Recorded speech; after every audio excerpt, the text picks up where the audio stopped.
Hello, Claire, class, Dr. O. Claire, just wanted to respond to your posting. The first question that you answer, you say you draw conclusions from basically the same thing I said: family, friends, community, and all that. And I think that's very true. I think you draw conclusions from everyone around you based on their reaction to whatever the policy or proposed policy is. That's what I look at. If it doesn't affect me directly, I will draw my own conclusions based on how it affects me.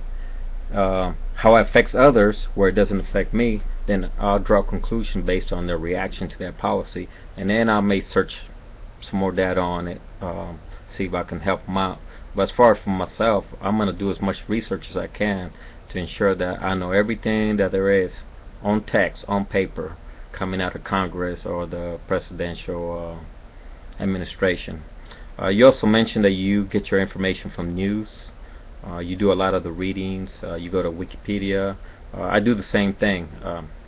Most of my information, if I don't see it right up front, Yahoo and Google, then I'll go ahead and I do read newspapers, and I do watch headline news, Fox, all the nightly news headlines. That's where I'll get my information. But if I really want to dig into something policy or some proposal, then I'll go to the Congressional Hearing Committee. C-SPAN is a very good channel that I go to, and I listen to a lot of the hearings that they have. Most of the ones that I've been hearing or watching are the ones on military policies from the Senate or the House Senate. They're talking about sequestration, talking about military cuts, tuition assistance, and all that stuff. So that's where I get a lot of my information from. You also mentioned the policy analysts. Where do they get their information from? You mentioned that they do polls. I will also add to that they do surveys. They also gather statistical data, which I believe you mentioned that. All these policy analysts, they have to gather as much data as they can to back up their claim to the proposed policy. If they don't do that, then they're not doing their job. Along with that, they have to identify what the problem is, what is the end state that they're trying to get to, and everything in between is what's going to close the deal. Because everybody knows what the problem is. Can't do nothing about it until you can propose an alternative solution, and then everybody knows what the end state is. If you cannot get everything in the middle, the meats and potatoes put together, then you're not getting anywhere. So they need to gather all that. You also mentioned gun violence. You went about South Carolina, how they went about putting the guard there. I grew up in the school system where we have police officers at the school and security guards, and eventually by the time I graduated high school, they put fencing.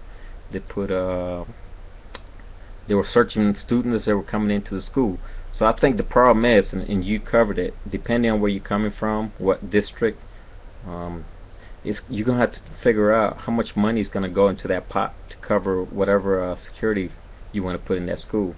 Is it going to be the full payment for security guards or slash police officers, or do you want to install some kind of system, or do you want to go into arming the teachers at the school?